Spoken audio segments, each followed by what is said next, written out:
Hey there, finance enthusiasts. Welcome back to our channel, where we break down complex topics into simple, actionable steps. Today's video is all about how to find outstanding checks on a bank statement for 2025.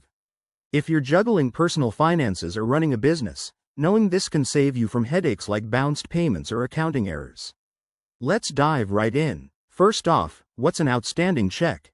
It's basically a check you've issued that hasn't been cashed or cleared by the bank yet. This can happen if the recipient hasn't deposited it, or there's a delay in processing. Why does it matter? It affects your account balance and reconciliation, so spotting these is key to accurate bookkeeping. Step 1. Gather your materials. Start by pulling up your most recent bank statement.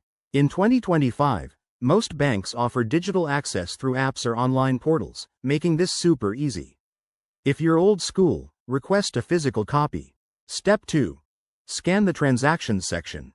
Look for entries labeled as checks issued or similar. Note the check numbers, dates, and amounts. These are typically listed in chronological order. Step 3. Cross-reference with your records.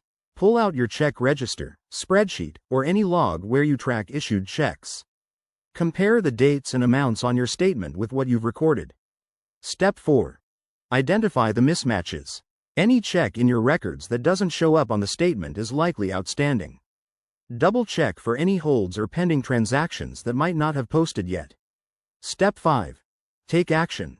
Once identified, follow up with the recipient if needed, or update your books accordingly. Remember, in 2025, many banks have tools like alerts for uncleared checks, so enable those for peace of mind. There you have it, a straightforward guide to managing outstanding checks.